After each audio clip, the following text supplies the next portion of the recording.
You wanted a blueprint, you wanted a template of how to beat this Florida team. If you're the Carolina Hurricanes, you are looking at it. This was exactly the game they were hoping to have to play all series long. I'll tell you what, that was a perfect game for the Carolina Hurricanes. And normally, when you're down 3-0, you get a win, you kind of go, oh, well, whatever. But I don't know. Looks pretty good for them moving forward. Ice is ready, and we are back with another episode of the Empty Netters podcast, brought to you by BetMGM. I am your host, Dan Powers, and sitting next to me, he's a man who believes that the laundry industry is trying to take us down systematically by bankrupting us every single day, Chris Powers. Because just like I am always here, they are always trying to fuck us, Dan. Thank you for bringing the attention of the world to this matter. Big laundry is coming for you, and I need everyone to wake the fuck up. Do you think that you're supposed to put that much detergent in with each load just because they put a little fucking line on the cap that said, fill it to this much? No, they just want you to run out of detergent faster. You need nowhere near that amount. I would say as low as 60% that amount. And don't think that Big Toothpaste didn't do the same thing with their fucking toothpaste commercials where they squirt the shit all across your bristles. As if you would ever need that much toothpaste per brush. They want you to run out of toothpaste faster to take your money. They want you to run out of laundry detergent faster to take your money. I believe pretty strongly that no one can disagree with this. I think you're absolutely right. Like literally, they're robbing you. I've noticed if you're brushing your teeth and you're frothing at the mouth like you're chewing Mad Dog bubblegum from Kid in King Arthur's Court. I didn't know you were going to say that. Hate that just happened. I absolutely hate that just happened. What an elite reference by both of us. Why do they call it Mad Dog bubblegum, dude? Dude, he goes, I don't know. But if that is what's happening, you are using too much toothpaste. Yep. I will say this. I think sometimes people who are privy to this, who are on to big laundry, they use too little, and then your clothes still stink. You got to use enough that it's you got to wash them. The sweat. You got to wash them. Yeah. You might have a problem with that. You're smelling not great sometimes. No, it's not true. I think it's you ratchet it right down. They're usually like 1, 2, 3. Even the lines in the washing machines, man, where it's like yeah, they're lying to you too. Too high. It's ridiculous. Yeah. And they're winking at Tide Max. Yeah. Like LG makes their washing machines. They get a kickback from Tide. Yeah. Like this, thanks for fucking bankrupting all of America with these ridiculous detergent lines. Are you a Tide guy? I am. Tide Sport for the sweat. Fuck you, liar. Well, I mean, you're admitting that you clearly need it because you. Yeah, I sweat. I work out hard. No, you don't. You actually don't. You don't work out hard enough. I work out with my shirt off. So. But I see you working out sometimes, and I just don't think you're working out hard enough. I think you could be I think you'd be here. You're currently here. You could be up here. Yeah, but there's no need. Oh. Hurts your body. Longevity. Doing too much damage. Yeah, you're getting old. Yeah, for what? We're getting old. Yeah. For an extra rep on the bench press, Dan. You don't need it. Don't need it. I'm in shambles. I'm so tired. Oh, buddy. I don't even want to know. I don't care. Listen to me. Listen to me. I was in shambles on the live this morning. You were. And I was across the country. I did a live show from Boston today, and I was in shambles then. You just landed. It's here again, folks. Here we are, 11:27 p.m., delivering you guys live, up-to-date stuff. And we're still loving it, but I am getting tired. On a holiday. Shout out Wags, dude. Wags up in here on a holiday. Yeah, Wags is in here, dude. Wags just went and saw Lilo and Stitch. Fucking bitch ass. Wags did just see. Hey, how was it, Wags? That was pretty good. You should see my girlfriend's like the biggest fan of Lilo and Stitch. So she was wearing a Stitch crew neck and Stitch pajama pants. I was like, can you just walk Bro, behind me? Yeah. You know what's funny, man, is like I know because of you that Teresa is a wonderful person. If I went to that movie and I saw that person come into the theater, I would be like, yo, I pray to God I'm not sitting next to that fucking psycho. And I'd be making fun of your dumb ass because I'd be like, that fucking idiot's with her. This guy's dating that psycho? That's crazy. Turns out she's just a normal ass person who loves Lilo and Stitch. Who would have thunk it? Was it packed? Yeah, it was like every seat was sold out. Yeah. Was there more? People love. There's a better. And then you. So 6'8" Wags. Some kid had to sit behind Wags, dude. Someone must have thought that Wags was Vincent Adult Man, his 3 little kids stacked on each other's shoulders, because they're like, why is this giant athlete here to watch Lilo and Stitch? It's incredible. But you liked it. That was a pretty decent movie. It didn't follow the original anymore. I hate when that happens. They like left out the big alien dude. I don't, unfortunately. They left one of the main characters out. I was like, That's wild. Is it a show? Is Lilo and Stitch a show? No, it's a movie, dude. It was a Disney movie originally? Yeah. But So it's what's this, a remake? It's an animated it's a movie. live action. This is the live action version. Oh, This and is they like- took out a main character. That's actually fucked. I want to see How to Train Your Dragon. Yeah, well, that's gas, dude. And you got to watch the That is not. Dewey It's like the promotional video. most. What? Oh yeah, Drew's doing that. Emily It's did, the yeah. most inappropriate thing I've ever seen in my entire life. It's a shot for shot live action Yeah. remake. Like I can't even talk about it. Cannot It's even cool, talk about dude. it. It's not. It's not. cool. It's so ass. I can't wait to see it. I did see Mission Impossible. Oh, don't say anything. Don't Yeah, even fucking I'm look gonna at go it. see it. Don't again. even fucking look at We it. got to get back on track. We've got a lot to get into, folks. Yep. We've got some not ice to talk about. We've got some hot ice to talk about. We're gonna get into the Carolina game. They survived. Survival. I know we have a Diddy update. Yeah. And I know we have some not ice. Do we have time? Do we have time to today? I kind of teased it on the Hockey Talk today. I don't know if you saw. I am prepared to reveal and destroy this. Oh, the no, I'm absolute- too tired, literally. Okay. But I'll do it Wednesday. I'm gonna Promise? Yeah, I'm gonna DM him tomorrow, and then No. This guy's dead. if he doesn't answer, I'll do it Wednesday. I will only allow you to DM him. We're talking about Coachella, folks. Yeah. I will only allow you to DM this rat prick if you go, hey, dude, I am going to expose and sewer you and humiliate you in front of your daddy if you don't send me my money right now. Yeah, I will say something to that Okay. nature, not maybe And go those like exact this. words. I hope he responds and goes like this. Good luck. Yeah, and then I'll go. I'm going to respond, can you please send me my money? Wags. Yeah, correct. And then he will. You're right, And then he's dude. gonna send it. he's Chris, gonna and send it Chris all will to be me. like this. If you need me to send you a little bit more, just in good faith, like we'll be pay- good. Mail me a check. I'll pay for shipping. No, dude, pay me double. I'll pay you double, and you just mail me half back. That would be cool. Jesus Christ. I'll say something. All right, promise on Wednesday. Yeah, if he doesn't answer Tuesday, then we're going. Okay. We're going for it. Let's do some diddling. Let's talk Yep. about Diddy. Well, dude, I actually don't have that much. Well, 'cause this one thing is this big. This hasn't come up in court yet, but there's a rumor broke this weekend that Okay. What? No, it hasn't been whispered in court at all. correct. Yeah. Because no witness has gone on the stand to talk about this yet. But a rumor broke this weekend that Steve Harvey of Family Feud fame. Yeah. He must have been famous before that. What was he? Oh yeah. What was he doing though? He had a show. He had a talk show. I think he's a comedian. He's a comedian. Big time talk show. comedian. And Diddy were an item. And by the Allegedly. way, there's rumors that Steve Harvey's daughter, You got to be careful, bro. who dated Diddy's son, then was also dating Diddy, even though she's like 24 and he was like 46 or something. And then, which is nothing to Belichick. And then Or Diddy, frankly. it turns out that you think Diddy, that's the youngest Diddy's gone, yeah, bro? it was actually all rumors, and Diddy was actually with Steve Harvey the whole time. And there's shit on recordings of Steve Harvey being like, that he's been blackmailed. And he's like, if this were, the direct quote on a recording is Steve Harvey going, if this were to get out, it would ruin my life. And I'm like, dude. And they like on vacation together, dude. They going to Italy together. They're playing bridge together. It's just a lot of action. And that would be great. That would be great, dude. This Dan. This is the type of shit that you want. This is what we need. Yeah, this is the type of shit that you want. We need, I need these rumors to start swirling heavy. I need more people to start getting loose-lipped. And I need shit like this to start coming up because that's when someone breaks, dude. Yep. That's when someone breaks on the stand. Yep. And they go, And I need that. she did it. She's the one you want. I need that, dude. Like I need plug the people to fit. break, and I need the dam to open up. So that's good. That's a big, yep. big development. It's a rumor, but this is momentum. Yep. Momentum. And then you haven't seen this yet. I prepped something for you that broke today. Okay. And this is fucking wild, dude. This is a sad story, but it's wild. Is this Diddy stuff or No, we're okay. done. That's it. So that's Diddy talk. Yep. Okay, dude. There is a kid named, and I just listened to this, and I'm still gonna fuck it up, but it's Suchir Balaji.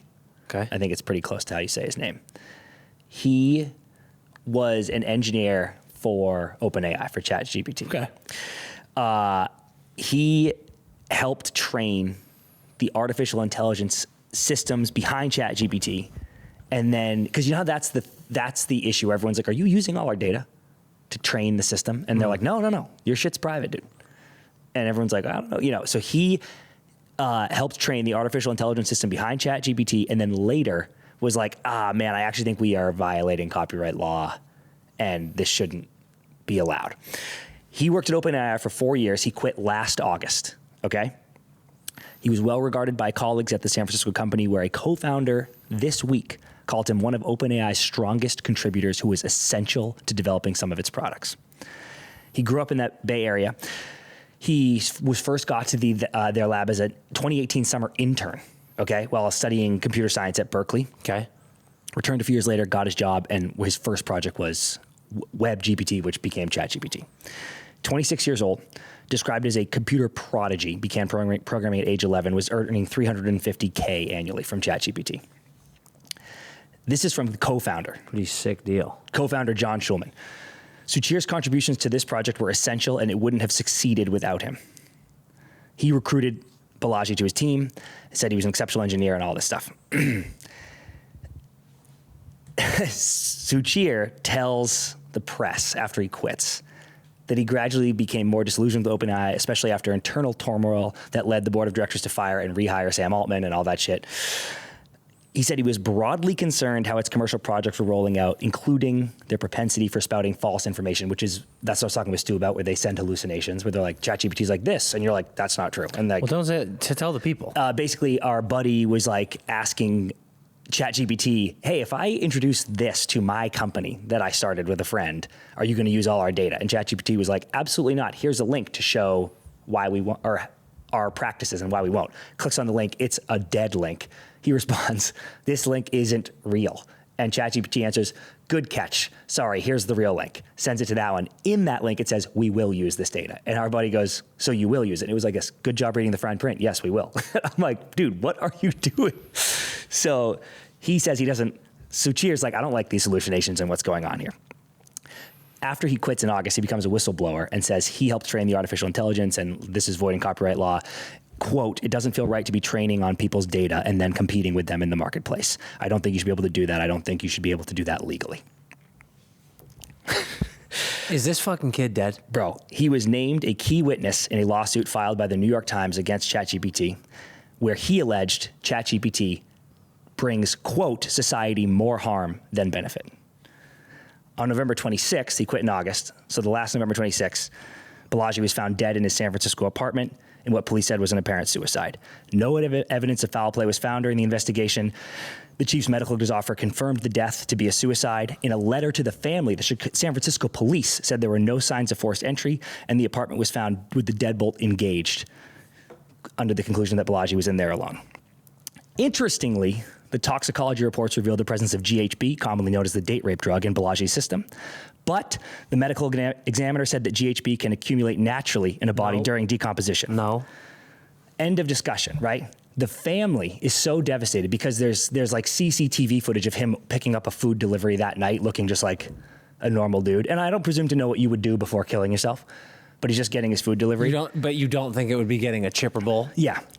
They order a second autopsy from an independent doctor. No. And Dr. Daniel Cousin released his second report this week. No. There is a second bullet in the head. Bang. Killed himself, dude. 2 bullets. Pressed it really fast. 2 bullets, dude. How are you? How do they miss that? Bro. Well, they don't miss it. Someone gets paid off to say, Dude. it was a 1 bullet. Murdered, dude. Dude, are you ChatGPT does more harm than good. Boom. 2 bullets. So this kid, Bro. got murdered by who? ChatGPT? I don't know. Maybe ChatGPT is an entity. You saw Mission Impossible. What happens? Okay. Don't tell me. But I'm just telling you, dude, that this kid fucking designed he's a child prodigy computer science engineer, designed ChatGPT, then goes, actually, this is bad, and we're stealing all your data, is dead, and then they go, it's a suicide, and then there's 2 bullets in his brain, dude. Dude, and you know what's fucking wild? No one's talking about this. No one's talking about. Like, dude, Sandra found this and was like, "Did you see the second bullet in Suchir Balaji's brain?" And I was like, "Who the fuck is yeah, that?" Exactly, dude.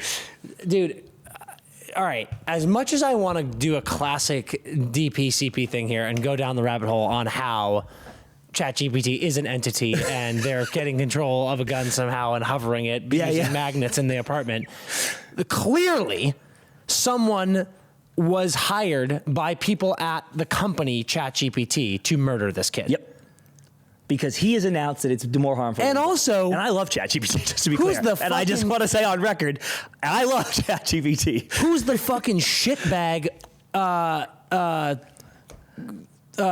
in the fucking coroner's office? Well, they're all on the take, dude. That's what I'm saying. Well, get him, arrest him The now. San Francisco police are writing letters to the family. This shit can show up in the bloodstream after death. Yeah. Liar, dude. So we've got dirty cops. We've got a scumbag at the morgue. Yep. We've got people who are hiring hitmen at ChatGPT. This goes all the way to the top, Dan. Oh, dude, there is all no the way Carol to the top. in HR. Who the fuck is? Why are we not talking about this? This should be one of the biggest stories in the world. There's a second bullet, Dan. So this kid designed ChatGPT and then had the balls to go, dude, this is not good for society. And then ChatGPT went like this, you're dead. We go, dude, actually you are, you're actually stealing secrets from everybody. And this is doing more harm than good. And they go like this, oh, that's cool. That's interesting that you think that. Dude, justice for Suchir.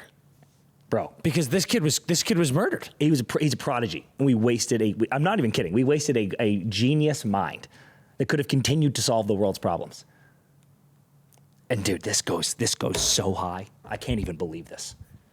If you Google him, the top news hits say, family of dead AI whistleblower Suchir Balaji speaks out. OpenAI whistleblower who died was being considered as witness against company. Suchir Balaji, OpenAI whistleblower, found dead in apartment. Proof he did not commit suicide. No, what really happened? No, what I'm saying is, how aren't the top hits on this? Yeah. ChatGPT murders whistleblower. How isn't that the top headline? Dude, why isn't that the front page of the New York Times, Dan? Why don't I turn on CNN and see OpenAI employees paying to kill whistleblower? What are we talking about here, dude? This is wild, dude. Oh, found dead with 2 gunshots, not one. OpenAI whistleblower Suchir Balaji's parents reject suicide theory. There's a second bullet. Can you imagine, dude? You know when you're obsessed about something and you're like, I know I'm right. I feel it in my plums. And then they get that second autopsy back and there's a second fucking bullet, dude. And you go, oh. Here's my question for you. Imagine even more. Dude, I couldn't fathom a more conclusive win. Here's my question for you. When you're the OG coroner who's getting his beak wet. Yeah. Dipping a toe in the water. If you were the OG coroner and you're with your wet beak and the family orders a private coroner to do another test on the body, are you like, oh my fucking God? Yeah, are you like, oh my God? Or do you go like this? Hey, they ordered a private coroner. And then someone goes like this. It'll be taken care of. Do you just keep going? Dude. Do you let the snowball go? Or do you open a bottle of fucking Jack and go, well, this is going to get ugly for me real quick? You just sit there in the dark sipping the whiskey until someone walks in with the silencer, screwing the silencer on, and you go, I knew this day would come. Yeah, I think that. Because you were a criminal. You're dead now. You were a criminal. You're dead now. We need to find out the name of this guy because he is a criminal. We need to find out. Also, should we possibly not be talking about this? Yes. I love ChatGPT. I love it. And Diddy. I love Diddy. No, fuck that fucking piece of shit. But this, I can't believe this isn't more common. 2 bullets. A couple of them in his head. Oh, dude. Dude, what a reveal. Holy fuck. Jesus Christ, man. We have to move on to Not Ice, but I'm like not even prepared to move on from this. Yeah, dude, take a breath. Absolutely wild. We got to take a break. And listen but this is good. We need a break right now. We're going to take a break and go to our sponsors while I decompress. You know we've got the greatest deal on earth cooking with BetMGM, so why aren't you getting involved? It hurts my feelings when you don't take advantage of these incredible opportunities that I try to give to you. What I want you to do is download the BetMGM app and use promo code NETTERS. That's NETTERS.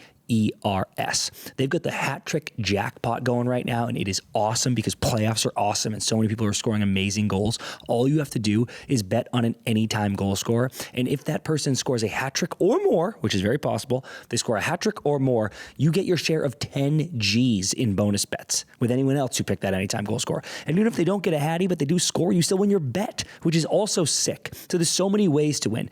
And when you download that BetMGM app and you use that promo code Netters, if your first bet doesn't win, you can get up to $1,500 in bonus bets. So you're getting bonus bets coming out the wazoo if you just use that promo code when you download the BetMGM app. Please get in on this action. The promotions are so awesome and fun and cool, and I love them, and I want you to love them too. So go do it right now. Gambling problem? Call 1-800-GAMBLER. Call 877-8-HOPE-NY or text HOPE-NY for New York. Call 1-800-327-5050 for Massachusetts. 21 plus only. Please gamble responsibly. Call 1-800-NEXT-STEP for Arizona. 1-800-BETS-OFF for Iowa. 1-800-981-0023 for Puerto Rico. First bet offer for new customers only. Subject to eligibility requirements. Bonus bets are non-withdrawable. In partnership with Kansas Crossing Casino and Hotel. See BetMGM.com for terms. U.S. promotional offers not available in New York, Nevada, Ontario, or Puerto Rico. Huge thanks to BetMGM. Always love those guys. Let's get into the game. Come on. Game 4. Possibility of Rod the Bod going 0-12 in Eastern Conference Finals games. The Canes being 0-16 in 16 straight Eastern Conference Finals games. But the Canes figured their shit out. Won a game 3-0, 2 empty net goals. How are ya? Canes are back. Maybe they're not back, but big win. Big win. There was a stat that said, and this was like, when did they score? In the second? Yeah, it must have been the second. It was when it was still 0-0. They go, the last time the Hurricanes won a game in the conference finals, Rod Brind'Amour scored the game winner. Yeah. And I was like, that not is good. So funny, dude. Like, that can't happen, dude. That can't happen. Cannot happen. I said in the live that I really wanted them to win a game. Yeah. And I stand by it, having watched it. I'm just thrilled, even if they lose in 5, which we can get into what we think about that later. But even if they lose in 5, I'm just so happy the narrative is dead. And this isn't a good narrative. If you get gentlemen swept, you're still a punk. Yeah, I don't think it's totally dead, but It's not. at least the stat is this dead. Streak. Exactly. Yeah, we'll say the stat is dead. Because no one's going to bring up, they need to lose 4 more again straight to then be able to say you're now 1-7. You know what I mean? So the stat is dead, and that's a good thing. I'm so happy for the lovely Carolina people. We have so many Canes friends. I'm just like, go away. Thank God that that's done for Rod, for Jarvie, for Slavin, like for so many of those guys. Halsey, I'm pumped for them for that. I am too. I'm thrilled for them. Big win. Obviously in this game for Florida, no Sam Reinhart, no Nico Mikkola, no AJ Greer. 3 players who have been monumental for this team throughout these playoffs. It felt like if you're going to get one, Carolina, it's this. Yeah. Even though you're on the road, but it's like 3 big players for them. 2, no offense to Greer, amazing depth guy. Yep. But like Rhino, Mikkola, like that's huge. Dude, somebody on the broadcast was like, you're missing Reinhart. You're missing Mikkola. That's a lot of offense. And I was like, well, actually, it is. It's like such a funny thought. But I was like, Mikkola does have a ton of goals. What? Dude, his second one on game 3. Yeah. Was the first time I because a lot of his goals, I'm like, wow, great job jumping up in the play, Mikkola. Yeah. Like that went in. His second one, that was an absolute nip job. Oh my God. That's when I was like, oh shit, I think you've been possessed. Like something, there's a chance that Mikkola has been possessed by somebody. Disgusting goal. Yeah, and there's a spirit inside him, and keep it in there. Do what you got to do. Disgusting. But that was ridiculous. For me, the big thing about this game was this was a normal hockey game. Watching it, there wasn't any shithousery. There were, I think, no power play goals. I think it was 0 for 3 for Carolina, 0 for 4 for Florida. Yep. But it didn't feel like a lot of calls were being called, which is kind of ridiculous. It's like 1 per period plus an extra per team. But like it wasn't a like, oh, here, another penalty, It just felt like a very basic playoff hockey game. They were hitting, but nothing crazy. And it's not surprising that that's the game that Carolina wins. I'm not saying Florida let up, but it did feel like they were a little bit like, all right, we're down a few of our best guys. We're up 3-0 in the series. Like, let's just play a hockey game here. Yeah. It really did to me. I didn't think there was any chippiness in this game. It didn't look nasty from Florida. And yeah, it was just like a basic hockey game. I think Florida got out early. Like they were all over them early. I think they had a 2-on-1 like a minute and a half into the game. Yeah. Freddie looked great, which honestly looks even dumber of Rod that he just like benched him one game. And I know a lot of people will be like, well, he needed the rest. But I'm like, dude, you don't bench him when you are in the third round of the playoffs and you're down 0-2. Whatever. Preach, dude. I could not, that was my biggest highlight of all the notes I was watching. Hindsight, obviously, easy to say. Holy fuck, dude. This was the Freddie you'd seen all playoffs. He'd only played 22 games or something in the regular season, which was not calculated by the team. It was a health issue. It was a very serious thing. Yep. But Freddie is back and was Freddie fucking Iceberg, dude. He was fresh as lettuce because he hadn't played that much. To think that those 2 games, which again, everybody in the Carolina locker room said had nothing to do with him, to sit him down in game 3 and then get that performance in game 4, I would be sick to my stomach if I was Rod over that. And who knows? Who knows? Maybe if you play Freddie in game 3, he's not ready for this game. Yeah. Maybe he gets lit up just as much. We'll never know. Yeah. But to go down 3-0 with your backup goalie, when we can all agree your goalie wasn't the issue, is asinine to me, Dan. Yeah. It'd be like the Stars benching Otter next game to be like, well, he needs a breather. And I'm like, there's no time for breathers, what are you dude. talking We're about? down 2-0. Play your fucking goalie who has the best numbers in the playoffs. That might be what they need. Might be just what we needed. Might have been just what we needed. Truly, dude, maybe you're like it's another game at Rogers Place. Maybe you play DeSmith. I wanted to bench Hellebuck, so I thought Hellebuck shouldn't even have gone to St. Louis. He should have been boozing in Winnipeg. Maybe you leave Otter. You go, Jake. Go to Texas. Go to Texas. Eat some barbecue. Eat some baby back. Maybe play DeSmith. Let him get some ribs. rest. He comes in. He has a shutout. And then next thing you know, you're only down 2-3. Who knows? It's possible. Let's get back into this game. Yes, obviously, I'm so with you. It's like, I'm not harping on Rod, but like just looking at Freddie looked great. But again, 20 shots for Florida. This was not Florida's game. Like they weren't playing that great. They were buzzing around, but they weren't getting good shots on. They were okay shots. Because don't forget, game 1, they had 20 shots. Yeah, and everybody was like, wow. But dude, I hate that stat because like I've got game 1 right here. They won 5-2. Game 1, they had 3 fucking goals or 2 goals in the first period and then a pretty quick one in the second. Like they don't need to keep shooting at when you're up fucking 3-1. I'm like, pepper the goal. You don't need to do that. Fair. I think that sometimes when you get a big lead early, I think often you see the shots aren't that high because they're like, we did our job. Yep. Like it's whatever. So wasn't their best game. Like I said, it was the cleanest game. Yeah, so I'm not surprised that Carolina won, but Carolina looked great. And there were a few things. Freddie was a big one. Freddie was great. After this game, actually, I'm gonna save this one for last. Logan Stankoven, fantastic goal, and it deserves to be mentioned. I had 2 just absolutely en fuego tweets during this game. One is Logan Stankoven has been not so quietly fantastic these playoffs. And this series, I think, made people you forget any of the positives of Carolina based on the first 3 games of this series. Stankoven's been fantastic. There are people who are like, you take away the 1 3-game heater Rantanen went on. There are people who are like, Stankoven's been better than Rantanen. Yeah. And it's understandable that those 2 are getting compared. But Stankoven has been very fucking good. That goal was nasty. And it was the one that got by Bob. Bob had 24 saves in this game, and that was a nasty shot on kind of an odd man rush. It's one that you're like, I'm not mad at Bob getting beat on that. It was a perfect shot. Short side snipe job. So that's the flowers for Stank. The big one for me, I think this is the biggest difference in the game. Jacob Slavin. I tweeted out, we've done this before. I said, Jacob Slavin is the best defenseman and it's insane. Yep. Best defenseman alive. Obviously, there are the fucking clowns on Twitter who don't realize that I'm being hyperbolic. Yep. But are you? But I am. I am if we're going to do the all-encompassing. But I've said if I'm in a playoff series, dude, I'm picking Slavin over Kale and Quinn every fucking day of the week because I don't need my defenseman to be a high-flying guy who's going to get 100 points in the season. Especially when they go cold a little bit. Like, Kale didn't do shit. Dude, and Kale hasn't done oh, shit since his fucking rookie year when they won the cup. That's a fact. That's not true. They haven't been out of the first round since. Or past the second round since.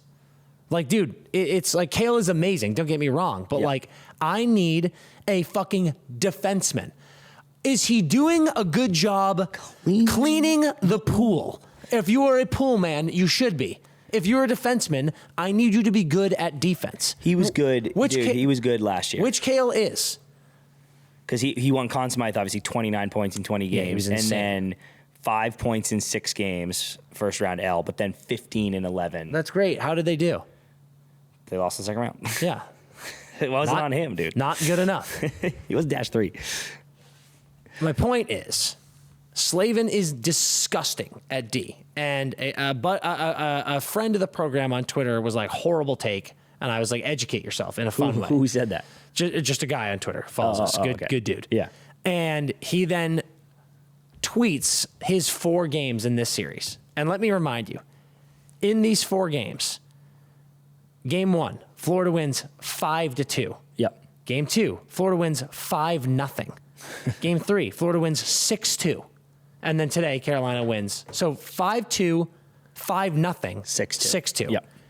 In those games, Jacob Slavin was a +1, -1, +1, 0, or 0, and now +3 in this game. With 21 53, 23 19, 21 36, and I haven't checked today, but he I have it. He I played, have yeah. I have it. My point is to get you are on the ice more than anyone else on your team. You are going up against their best lines every single shift. You are a plus in this series. And I said, and like he has no goals, no assists. Yeah. But like again, you got shut out one game, and our buddy tweeted that, and I go, you literally just proved my point with this tweet. I hope you know that. Yeah. And like that blew up, and he was like, actually, good point. It's insane that he is a plus in this series. It's insane. Yeah. He ate. Shout out Booch. Was like, why is Jacob Slavin not playing 28 minutes a game? He played 28 on the dot in this. Dude, he played 9 minutes in the first period. I was like, bro. He played 28 minutes on the doing? dot. He also ate 4 shots in this game alone. Like, dude, he is a dog. We saw it in 4 Nations. Like, he's the best defensive defenseman in the NHL. It's fucking mental. So flowers to him too, because this was just, you know, this was the game. It's you know, you get a couple empty netters, sure, that's great, but like you essentially won a 1-0 game against this Florida team in Florida. Like that felt good. You were talking about it on the live this morning. You were like, it's going to feel good for the boys to see them get a game, and they got it. And I don't have a ton to say about what this means moving forward. Like if I were a betting man, I think Florida probably wins in Carolina in Game 5. We'll see who comes back of those 3 guys. I think Rhino's done for the series, is what my guess would be. But you get Mikkola and Greer back. Yeah, my money would be on Florida wins. And I think Florida gets nasty again. Yep. And that's their game. But, yeah, I mean, if you're Florida, you got shut out. You're a little pissed off about that. But you had 20 shots. This was your worst game since probably Game 2 against Toronto. And Bob was nasty. Yeah. So this was an awesome game. It's like almost a perfect game from Carolina. And they got a good win, but if you're Florida, I think you're feeling fine. The Carolina, you're so right about this. This was the template. If you were gonna, this is what you hope to get consistently. If you were gonna make this a series, right? This was the Jordan Staal you wanted. This was his best game of the series. This was the Svechnikov you wanted. This was his best game of the series. Freddie looked calm, looked fresh as lettuce. Stank, you already said it, but Stank, he was good in the playoffs last year too. Yeah, that kid, a great player. I think I know he had kind of a quiet regular season. I thought he was the sneaky rookie of the year dark horse because everyone was on Mac and all those boys. But I was like, Stank just had all that extra games though. Like he could be a seasoned vet this year, and he had a quiet regular season. I think that's part of the reason Dallas was even willing to move on to get someone like Rantanen. But this is the guy. I'm so high. I'm still buying so much Stank stock. This is the guy you're getting. He is a gamer. He's the fucking man. So that was awesome.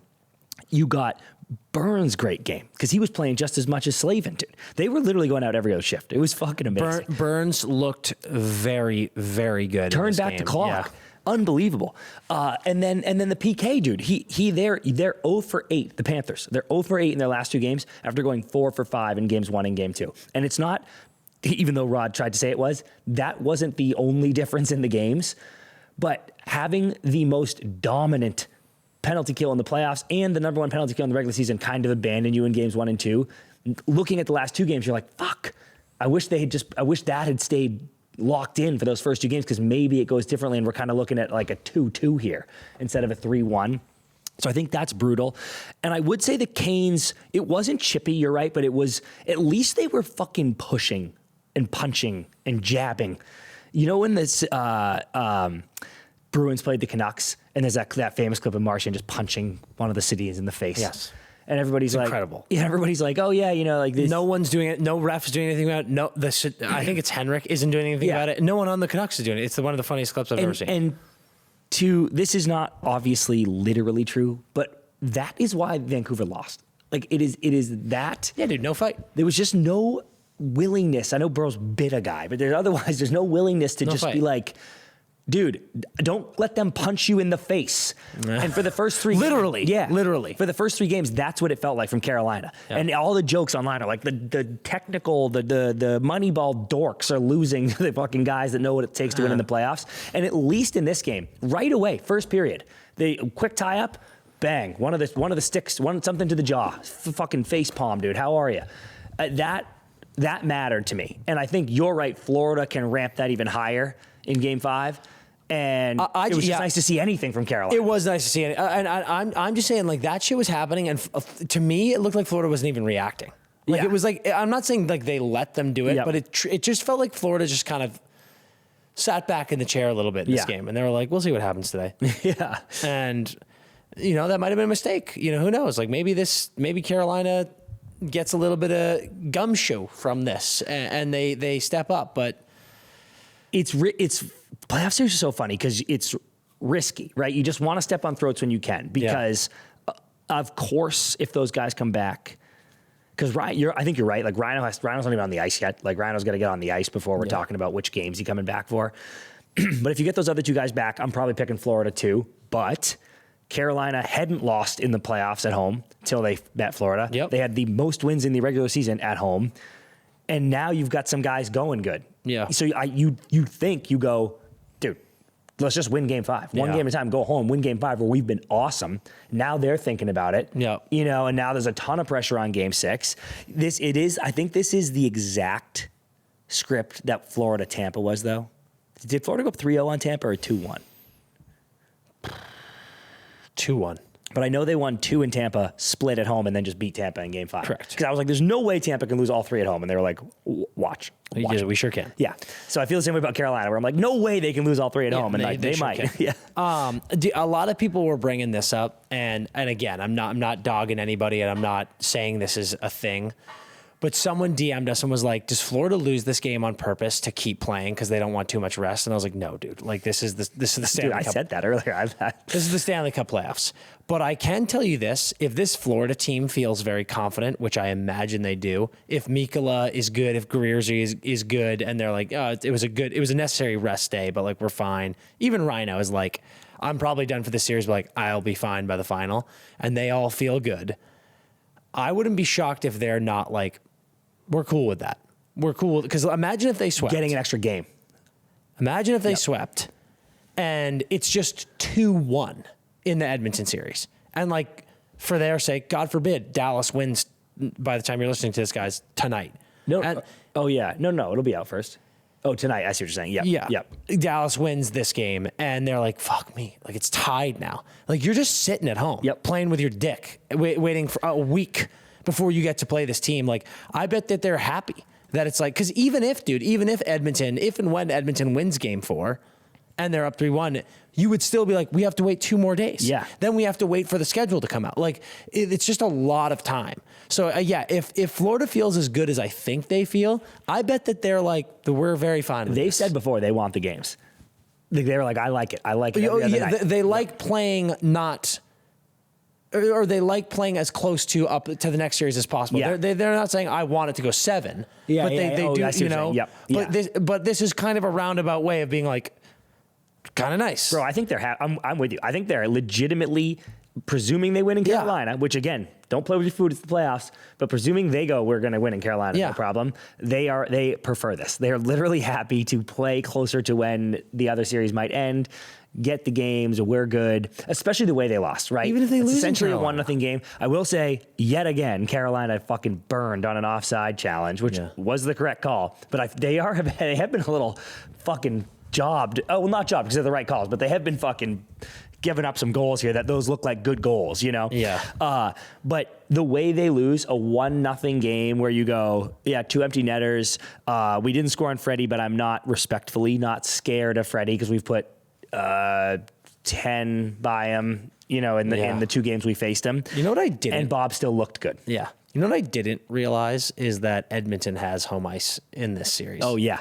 And like that was the difference last year. So, well, no, it wasn't. Game 7 being in Florida was a major factor. Dude, grow the fuck up. Major factor. You absolute moron. Like, are you kidding me? Are you kidding me, dude? Like, sure, yes, that was helpful, but like, everyone won on each other's ice. Like that wasn't. That, I know. I'm just saying Game 7. That wasn't the difference. That was a ridiculous series that somehow went 7 after you should have swept. And like I promise you. It went 7, and I think that's a different game if it's Game 7 in Rogers. It's a difference. It wasn't the difference, and that is where I'm calling you a fucking idiot. It might have been the difference. It might have been the difference. Fucking moron. The more we think about it. I think that they are. I think that they are not upset that they're just still playing some hockey here. Yeah. When Florida pulled their goalie, I was like, here comes an absolute dagger for the Canes. Like Florida's just going to score with this extra guy here and then just win it over. Matthew Tkachuk's going to score in overtime and the Canes are going to off themselves. Yeah, that would have been brutal. And then they scored the 2 of them so quickly. Tough play by Matty too. Yeah, really tough play. That was kind of a sketchy pass by Svech back to Aho on the first one. Like Jarvie got over to Svechnikov and they're in alone, and he one-touched it back to Aho, and it was like completely fine. But I was like, dude, just shoot that. Like, I can't believe it's kind of like a sketchy pass by Jarvie. But he didn't have a clean look. He was on his backhand. Like he was like, I'm just gonna get it to my boys. Svech just gets on the forehand, and he's like, let's all get a point here. And I was like, hey, dude, shoot it into the fucking net right now, dude. That is insane play. That was rattling. It was their first lead of the series. I think it was good. It was a great Carolina Hurricanes hockey game. Yeah. And something you can point to a blueprint. I just don't know. It's just hard. It's hard to do that to Florida. It's like not like they haven't been trying to do this for 3 games. You know, like that's the difference to me. It's not like it was a big system change. Their system just worked this time. Yeah, I don't have much more to say about this game, honestly. Like it was a great win for Carolina, but I think that there were a lot of factors like we covered. The 3 very important guys are out for Florida. Yeah. I think Florida was not playing their game that much, and Carolina was perfect. They were perfect on their game. They played Slavin more minutes, which they needed to do. Anderson looked good again. They got the first goal, well, albeit it took a couple periods, but that was that. Everything went right for Carolina, and that's huge. And you hope that momentum builds. You get to go home and try to hope it builds, but we'll see. I think the biggest things for me heading into Game 5 is going to be roster, who is playing for Florida, and I'm very, very curious about the physicality. I wonder if Florida comes out and gets real grimy in this game to try to get them back off their game. But it was also surprising to see special teams horrible, offensive special teams horrible in this game for both teams. Like 0 for 4, 0 for 3. It's like you can't expect to do that every time, so we'll see. Dude, and I now thinking about it right now, Florida this playoff, 3-0 in Tampa, right? And then 2-2 in Toronto. And then 2-0 here. So like 7-2 on the road this year. They've actually been fucking awesome away from Florida. They don't want home ice against Edmonton. Yeah. Wow. Holy shit. What a roller coaster that was. So yeah, I think you're right. Florida goes, let's go to fucking Carolina and roll. Yeah. Insane. Like we said, we got Dallas, Edmonton tonight. We'll check out that game. Game 5 on, when will that be? Wednesday? Yeah, I'm all turned around. Wednesday night will be Florida, Carolina Game 5. You wanted to talk about Worlds real quick. Yep. We touched on it in the live. If you haven't watched the live, if you haven't seen those, go to our YouTube. It's on the video page now. Everyone, we're giving you shit every morning. It's all up there. But I just thought it was an awesome tournament. We made a joke about it in our happy hour video, which you should also go watch. It comes out every Friday. But the Worlds are cool.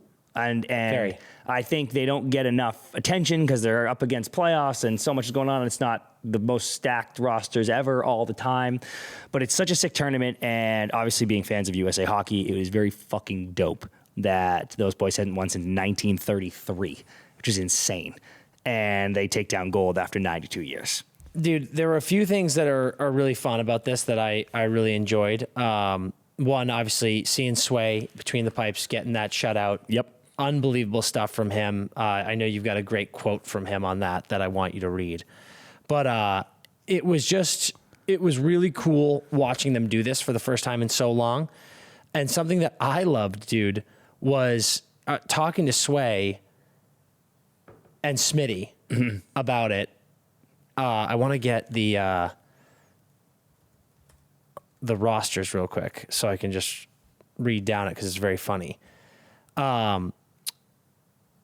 We're talking about the team, and I was like talking to Sway, and I was like, isn't Smitty a beauty? And he's like, oh yeah, he's the best, and blah, blah, blah. And then we were just talking about it, and then it was like, yeah, and like Pinto's the man. And then it was like, yeah, Beniers is the man. And then it was like, yeah, Cutts is the man. And I was like, wait a minute, dude. And Sway was like, dude, it's literally Team Empty Netters here. Like there's like fucking 10 guys on the roster are friends of the program. And like, he was like, yeah, we were talking about it in the locker room one day, and it's just like everyone are the boys. And I was like, yes, dude, win gold. Tage is up. I was like, this is fucking hilarious. But I love how the guys can join. Like, it's so cool how like Willie loses. Oh, dude, it's so sick. And bounces. And something that we said is so fucking cool is like, we said it on the live this morning, is like these guys could so easily be like this fucking holy shit, the season is so goddamn long. Especially a Leaf player, dude. Like, bro, like you just want a break. And these guys go and play. It's like you're talking to Sway, being like, I want to go play some more hockey. And it's also that cool thing of just representing your country is so fucking nasty. And these guys love doing it. And there's a reason that Marc-Andre Fleury is retired. Yeah. But he's like, I'm going to go play. There's a reason Sidney Crosby throws on a neck guard and plays in this. I just think it's so special. And the one chirp I have is Canadians. Every time you lose a tournament, stop pulling this tournament doesn't matter. You've been doing it in juniors for 5 straight years now. Like, it's every time you lose, you're like, well, this tournament's stupid. Yep. Who cares? Like, if you had lost 4 Nations, you would have gone, it's fucking, what even is 4 Nations, dude? Like, this doesn't matter. Stop that. correct. You are the best. It's your game. Yep. So take some pride when you don't win and be like, fuck, we should have won. We are better. Like, Yep. And actually, one fan on Twitter was really a Canadian, was really fun. He was like, yeah, I mean, Canada didn't win. I mean, who gives a shit, dude? It's not like we sent any good players. Well, yeah. I was just like, yeah, like that Canada team was fucking stacked. So it is cool to win for USA. Like, this was a cool fucking tournament. And I'm super proud of the boys. Me too, dude. There were some awesome stats that popped up. The U.S. had only won 5 medals since 2000, all bronze. They had lost 12 consecutive semifinals, which is crazy. You're right. What I think is so unique about it is we had just seen 4 Nations, right? When we finally got our taste of international hockey again, which was so fucking awesome. And then you look at this, and for a million reasons, there's only 2 guys on this USA roster that were on the 4 Nations roster. So it's like, it's a whole new squad, but it matters for people such a big way. But it's not a joke either. Like the Twitter dude just said, like, Sidney Crosby's there, Nathan McKinnon's there. Like, Canada wanted to win this tournament. Yeah, as did everybody here. But like, that's a real thing. It was a fucking sick run too. US won 6 of 7 group games, 5 in regulation. They outscored their opponents 34-14. Their only loss was to Switzerland, 3-0. In that group stage. Yep. So like that's why this was a huge game. They obviously beat Finland 5-2 in the quarterfinals, and then the host Sweden 6-2. Fuck you, Dan. You're probably rooting for Sweden, bitch ass. I can't believe this fucking narrative. Like, it's unbelievable. You try to give me shit for this. The Swiss were dominant too. Their only loss was OT to Czech. So it was a really worthy final. it's kind of crazy to me that it's 0-0. U.S. had a massive shot advantage, and there was even a penalty shot. I think Keller took it. Yeah, I think that's right. Keller Yeah. took it, that got stopped. So it was like, you kind of felt like, oh, fucking Christ, this is about to be such a dagger loss. We have 1,000 shots and they just sneak one by. But Sway stood tall, dude. He was awesome. And I'm so pumped, like, talk about the Four Nations roster. I'm so pumped Tage, who had a great tournament, 9 points. I think he had the third most points on the team, gets the OT winner, a guy who was right on that Four Nations bubble, right, who's desperately trying to get on the Olympic roster. Mm-hmm. That's a sick moment you'll have forever. Mm-hmm. And obviously it is also a big, like, fuck you idiots, I should have been on that team. I'm now going to be on the Olympic team. And it's like, correct. Yep. And then just to do it in the year for Johnny and Matthew, there's been so much of the Blue Jacket season and so much for Four Nations and just their memory living on, and Zach Werenski like sprinting off the ice to get his jersey and put it on the trophy just was the unbelievable cherry on top of that experience. Winning before the day before Memorial Day. Yeah. And the added element of Johnny and grabbing that sweater was very cool. Oh, dude. It's very, like, very cool. You almost kind of get, obviously his name had brought up so much that you're aware of it the whole time. But in the immediate aftermath of the win, it had slipped my mind because I'm just like, hell yeah, like get the dub, the boys celebrating. And to have Zach react that way, where it didn't slip his mind once the whole time, every shift, every second he was out there. And that was a really cool thing. And just such a like, oh my God, when everyone realized what he was doing. And yeah, man, you mentioned the Sway quote. I just think this is the USA, the youngest roster in the tournament, I think. And this can just make a real impact, dude. You can bring your performances in international play back with you and take them towards new international trophies and your personal teams. And Sway's quote was, I'll tell you what, this tournament and this group rejuvenated me as an individual. I gained so much more confidence. I found my game again. I was happy again. I just learned so much. This year was obviously an up and down year for me personally. And to come here and be surrounded by such quality human beings and getting a job done, that's a turning point for me in my life. I couldn't be more excited for it. It's a long time coming for USA Hockey, and to be a part of the group that finally did it is surreal. I couldn't be happier, man. Some heavy shit in there, dude. I was happy again. Yeah, I mean, Christ, like, you know, we talked to him, and I was quick in the middle of a playoff game to tweet out and say a fucking shutout from Jeremy Swayman, and a lot of the fucking idiot Bruin fans, haters, were real fucking quiet. Yeah. And I hope you're listening to this right now, because I hope it felt good when he fucking rammed that gold medal down your fucking stupid throat. Yep. Because you think it's just like a bad goalie can do this, go and win a gold medal in an international tournament against the likes of which are all these amazing NHL players. Fuck you. Yep. So yeah. That was fucking awesome. He deserves it. It's amazing. And I can't wait for him to carry this confidence and momentum into the season. Damn right, dude. Fucking awesome. These are the things. He said it. This is a turning point. Yeah. I love it. It's amazing. Let's take a quick break, and then let's get into some fun stuff. All right, babes, here's the deal. It's no surprise that facial hair is personal. It grows on your face. You can shave it and style it any way you want, and we think that is pretty fucking great. It's what makes us all unique. It's fantastic. And we want to give you the best experience when it comes to taking care of your facial hair, shaving, styling, whatever the look is that you're going for. Dollar Shave Club is going to make that the best experience in the world, because they're giving you all of these amazing products that are going to make the experience fun and have you looking and feeling as best as possible. They got the Club Series 6-blade razor. I've talked about this thing before. It's got tons of stainless steel. It's got a vitamin E infused lubrication strip that makes your face feel fantastic when you're done shaving. And they've also got the Club Series handle. It's got the 360-degree rotation on it, so when you're getting all those nooks and crannies around the jawline, down by your neck, around your chin, it's not slipping, it's not snagging. It's a beautiful, clean shave every time. And listen, I've said it before. I'm a clean-shaven boy. I don't grow that much facial hair. It does grow fast, I will say that. I have to shave almost every single morning because I like the clean-shaven look.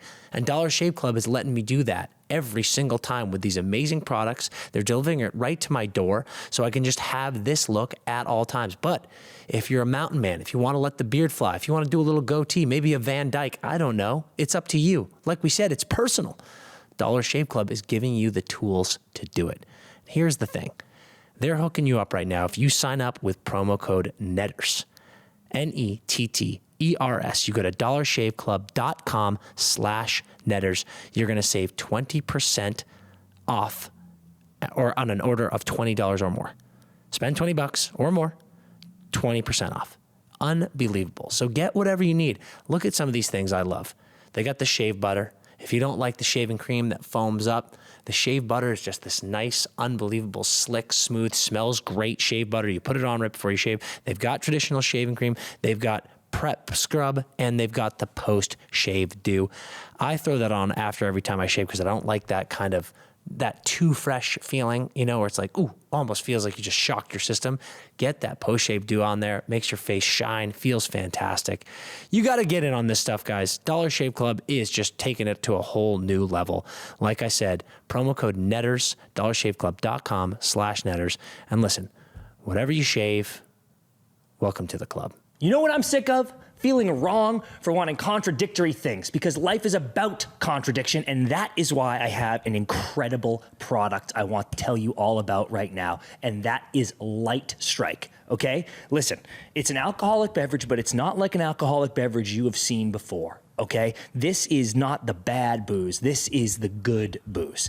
Dan and I are on an active lifestyle all the time. We're on the road, chasing the cup, playing hockey half the time. We're all over the place, all right? And I want to be able to have a few pops with some friends, but then also be able to be putting something in my body that I'm not that mad about. And that's where Light Strike comes in. It's a perfect combination of coconut water, sea salt, and 5% ABV. That's like McDavid, McKinnon, and Kucherov all on one line, stuffed into one bottle. And that bottle is the exact type of thing I want to bring to my beer league games and pop it in the cooler for when we're done. Can you imagine playing at 3-3 running time, 20-minute running time, but a nice hour-long game where I'm working hard on a Wednesday night, and I get back into the locker room, take a shower that's way too cold, and I'm miserable. But then I come back into the cooler, and sitting in there on ice is a bunch of bottles of Light Strike for us and the boys to get after. That is exactly what I'm talking about, and where this beverage comes in a way like you've never seen. They've got 2 flavors right now, lemon lime and orange mango. I love the orange mango, okay? It's amazing. We're flying around this hockey community, playing games, staying up late, watching games. We're having fun, and we want to have fun, but we want to feel good about how we're treating our body, and that is where Light Strike comes in. I want you to give it a try right now, because this puppy is a game changer. Huge thank you to our sponsors. And let me issue a preemptive thank you to you, the listeners, because we need your help. Need your help with something, and this is going to be cool. One of our dear friends, one of Dan and my dear friends, lives out here. He's actually a Maine kid too. He is, but he lives out in LA. And this January, that was January, right? Yeah. This January, should I say their names? I guess so. Yeah, Kit and Jay. This January, Kit and Jay had just recently bought a house in the Pacific Palisades, just over here in California, right just north of where we are in this studio right now. And as you'll all remember, the fires went crazy in California. And Kit, of all of our really, really close friends, Kit was the one in the most danger. And man, that day was crazy. I remember it very well. We all texted him. Couldn't get a hold of him for a little while because the service was nuts. And that first day, he was able to get back to his house and get their dog, Ducky, who is a delight, get Ducky out. And that was really all they had time for. And then it was just a hope mission after that. Tuesday night, he messages he plays hockey with us. I should have said that too. He's on our hockey team. Plays in Vail with us, Jackson Hole with us. He's a beaut. Yeah. He's a beaut. And he messaged us Tuesday night that everything was okay. And then Wednesday, they just kept roaring. And Kit and Jay's house burned down. Scorched earth. Literally to the ground. To the studs. The video is I'm going to post the video. And listen, Kit and Jay and Ducky are all okay. Yep. And we're joking about it now. Yeah, it's things, right? And the funniest was days later when it was safe to go in, but you kind of had to put like a biohazard suit on. Yeah. Kit and Jay went to the house to see what they could find. And Jay is a very awesome, nostalgic person. Yep. Was just in her little biohazard suit, walking around, picking up literally everything, being like, we could save this. We could save this. And it's like it's like 2 pieces of jewelry destroyed. She's like, I might weld these absolutely together. melted and charred together. And Kit was just like, I just think that's gone. Yeah. Kit, this was actually one of my favorite parts of the story. Cause truly, guys, he got nothing out of the house. Like, he saved his animal, which was good. But everything else that they've ever owned burned to the ground. But we were right about to go to Vail to play a hockey tournament, which Kit obviously couldn't go to anymore because his house had burned to the ground. But his bag was already packed and in his car. And Jay was in San Francisco for work. Incredible. So when the fires happened, so she's trying to get a hold of him. It was a very scary time. So she goes, Kit, what'd you get out? And he goes, my hockey gear. And she's like, oh, really? Yeah. Dad, you just, and he was like, oh, it was already in my car. So a very tragic situation was made even more tragic because Kit and Jay, again, had just bought the house, and they are set to be married this year. This weekend. Well, yeah, this weekend. And the wedding was at their house. So as you can imagine, this was a nightmare. So basically, guys, what we're asking you is, the wedding is this weekend. Kit and Jay have found a new venue. That's great. We're going to have a fun little after party as well. Good stuff. And in typical Kit and Jay fashion, after going through such an insane thing, they have asked no one to get any gifts for them, but instead donate whatever they can to the they're trying to rebuild the house. Yeah. It was an amazing house that they bought. They loved it so much, and they would like to rebuild. I'm going to post all the pictures.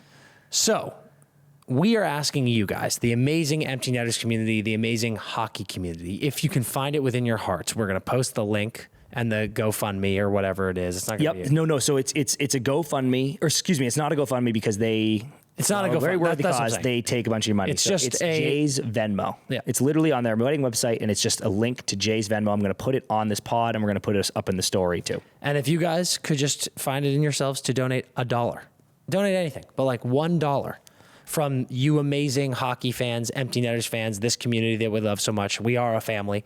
Kit and Jay are our family. We think it would just blow their minds and be so cool if Kit and Jay, being his partner, who have had hockey become such an incredibly important part of their life, to see the hockey community give back to them and try to help them rebuild their life and their home. I think it would be just so cool and would mean the world to them. So we're going to be donating, obviously. And Absolutely. if you guys want, like we said, we'll post that link. It would be so awesome for them, and you guys would be the best for doing it. Just what a special wedding gift from the Empty Netters community. We're going to try. I had said to Dan, I was trying to raise 25 grand. And if literally a fifth of our followers gave $1, because I know I'm not asking for anything. If you have $1 to Venmo Jay, $1, we can hit that goal, and it would just truly change their lives because they literally lost everything. And I will add, for any of the Canadian followers that don't have Venmo and want to contribute, literally DM me, and I will you can Zelle me the money, and I will Venmo it to them, and I will send you a picture, a screenshot of the receipt. Yeah. So you know I'm not recouping my Coachella funds. But thank you guys for listening. They are truly some of the nicest people we've ever met, and you all are some of the nicest people we've ever interacted with. It's the best. And this would be an awesome wedding gift for them this weekend. So thank you so much. It would. And in true Kit fashion, our beer league teammate, let's get into a beer league hotline. Why not? Kit would love that. Kit's alive. Kit's looking down on this beer league hotline from heaven. Kit from his apartment in Santa Monica. From the grave. From the beyond. Kit will love this, not would. He's living. 2 weeks ago, we were playing the team in our league that we hate. It was just a regular season game, but we always get up for it when we see them on the schedule. It's the third period of a tie game, and our power play has been awful. 0 for 4, and one kid on our team who always gets power play time was having a tough night, turning it over too much. We get another peeper, and we decide to pull this kid off the ice. He loses his shit, screaming at us, slamming his stick, and then he leaves. Literally goes to the locker room, showers, and goes home, leaving us with 9 guys. We ended up winning the game and didn't even score on that power play, but it was a joke. Then last week he responded to the game time email with no apology or explanation. Would you have let him play? Oh, Yes. he quit. He quit on the boys. Shut up, He dude. quit on you. I'm literally, dude, I'm too tired. He quit on you and the boys. I am too tired for your bullshit. He quit on you. I'm too tired for it. You cheating my boys, ref. You cheating my boys? Dude, it's fucking beer league. He left. Shut up for 5 seconds. It's fucking beer. He left. Obviously, you let him play, but he's a bitch, dude. Like, you tell him he's a bitch. When he shows up to the game, you go, you're a fucking clown, dude. Dude, And you give him shit for sure. definitely do a pump fake, leave yourself. You know, at some point, like something happens, and you go, I'm going home. And then look at him like the biatch that he is. Yeah, I mean, you make fun of him somehow. I don't know if it's a staged thing like that or if he gets in. I would buy a binky. And when he showed up into the game, I would toss it to him and be like, hey, this is for you just in case you get upset tonight. Yeah. We don't want you to have a tantrum. Just in case, actually, hey, dude, halfway through the third, could you go warm up the showers for us? That would be fucking awesome. Thank you so much. There are several things going on here. Number one, bitch. Here's a question, though. Number two, though, what are you guys doing yanking guys? That's where I was going, Dan. Maybe it's actually they're in the wrong. Like, And what why are did we he taking say? him off power play? He's one kid on our team who always gets power play time is having a tough night. So like he's a good player. Yeah, he's on. Well, I can't even believe they have like a power play. We kind of just be like, who's playing? I agree. Like, well, I don't know. We can't. If we're losing, we're like, hey, certain guys go out there, but yeah, you should just be like, whoever's up next should be out there. So it's a regular season game. fuck, because I can relate to hating another team, being like, I want to fucking beat this one. No team that we doubt, hate. but again, if it's a regular season game, it's you just whoever's out should be out. Yeah. The fact that you guys have a fucking PP unit is kind of insane, but that's neither here nor there. we're not even talking about that right now. But the fact that you are you said your power play is 0 for 4. This kid's not the only problem. Yeah. What are you yanking put him PP2 off for? out, How dude. bad could he possibly be if the game is tied? Dude, I'm actually completely swinging. You're right. These guys are bitches. No. He's a bitch. But you guys went hardo. You went a little hardo here. Like the 4 dudes who stayed on the ice. they're like, you got to get You're off. the problem. The game's tied. Like you said, he's having a tough night, sure, but how much tougher than you guys? Yeah. Not that bad. So fucking yanking him off is such a hardo move.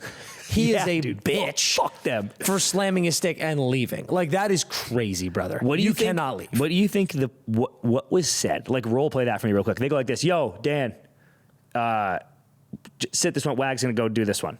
I think he goes like this. What? And we go, just come on. And like Wags is at the ice, and now it's awkward because And the he goes, ref's like, fuck you, dude. No. And we put you on the bench. We go, dude, let's just try somebody else. And you go, are you fucking kidding me? Slam my stick. Yeah. And we go, dude, fucking calm down. It's This fine. is a fucking joke. And then I walk off. And you go That's home. perfect, by the way. You go home. I think you know, I will say this, What's that gif where the guy's like, Yeah, agree. I will say this: the second you get off that bench, you do have to leave. You have to shower and leave. You can't hang in there and drink beers and be like, sorry boys, Can you imagine? sorry boys, I got a little hot out there. Imagine, dude, he's having a pop in the crowd. You guys won. They won the game. He's like, Heckling let's go, you, boys. heckling the guy who replaced him. Oh, nice shift, 72, you fucking plug. Oh, dude, Dan, not only do you have to leave, but also you have to be gone before the game Gone. ends. Like you can't be like finishing the shower. No, you got to be fucking head out of down, there. walk out. Yep. So he did, once he left the bench, he did the appropriate next steps. But listen, The in kills me, dude. Just in. that's what you got to do. You ignore it. Ignore it, This ignore is it. George Costanza. You get fired and you just show up for work the next day. This is exactly what this guy did. Like he's like this, whatever, I'm in. I didn't quit, dude. I was just pissed off. Dude, what are you pissed talking at you. I don't remember shit. I We just won, needed to right? cool off. You guys needed the motivation. We got the dub. So listen, this guy acted like a bitch, Playing 3D rest of but the you night. guys need to calm down. Yeah, agreed. Respectfully. Well, okay. I get it. I understand wanting to beat a rival team, Yep. but respectfully, you guys need to calm down. Last question. What happens in that game? I guess this already happened because it was last week. Mm. But what happens in that game, the first power play you get? Dan, right back out there. I think the entire bench looks at him as like, You gonna be okay? Maybe that's when you fuck with him. Yeah. The very next power play you get, you go, oh, Dan, you run an umbrella? you want to go at the top of the overload there, Bubba? Like, you gotta fuck with him. And I think you, as Dan in this story, have to go, no, like, it's okay. Yeah, no, you laugh it off. Yeah. No, you go out there and be like, fuck yeah, I want to go out there. Hell yeah, I'm going umbrella. If I don't score, get me off. Take 5 shots. Yeah. Snap your stick over someone's fucking shin pad. Just get out of control. Good for him, dude. Yeah. Good for him. So, guys, calm down, but also my man here. Honestly, everybody calm Yeah, down. everyone just calm Everybody down. calm down. Let's finish off this episode with a Bauer blind ranking. We're doing teams that should have won in the last decade. Yeah, so teams that didn't win the cup from the last decade. It's not necessarily the team that lost in the final. It's just like you're like, oh shit, that team was nasty. I can't believe they didn't win that year. Blind ranking teams, This is hard. because there's going to be some from this year already that I'm like, damn, that team fucking blew it again. All right, Wags. Hit us. 2020 Avs. They won the next year. They won 2 years later. I think it was. Yeah. I think it was Bolts. Sorry, they won 2 years after But that. this was like a good Kale. We were talking about Kale earlier. Like this was like young, good Kale, where I was like, oh shit, dude. And they had everybody. They had Gabe. They had fucking McKinnon. 5. 5? Whatever, dude. Holy shit, dude. What if he says fucking? I'll go 4. But like this, I'm interested by this rank. Like, should have won. I'm like, no. Okay. Who? I guess that maybe wasn't a good year, but like that's like that's probably the next best team that year. Is it? Yeah, I would guess. Yeah, you would guess, bitch. You don't know shit. Yeah, I know everything though. I know everything. Okay, I mean 5, dude. Fuck them. I just, like, I don't know. Like 2020, Tampa beat Like Dallas? Dallas, who Like- sucked. and that Colorado team couldn't even get past them. But I think they should have. That's what I'm saying. Nah, Like, I you're a think bitch, dude. 4. 5. No, 4. 5. I like Fuck leaving- you. Lie in your bed, dude. I immediately said I could go 4. Like, I'm down to leave 5 open. There might be a stinker in here, but Yeah. I'm kind of like, whatever, dude. Okay, 4. 2024 Oilers. 1. 1. That probably that rampage back down from 03. Yeah, that I mean, that playoff was run crazy. last year, like they were disgusting. Okay, so I it could was, go it was 1 here. Kings, and then You know what? Vancouver, like they shouldn't even. They should have lost to Vancouver. You're a big shoulda, woulda, coulda. Yeah, that's what this whole bitch. blind ranking's about. Here's my thing. This is the last decade. I don't know if we're gonna get them, but there were some wagoon, like the Sharks. I know. Ducks teams like of those days that could be nasty. I think maybe 2 here. Yeah. Because I did chirp them.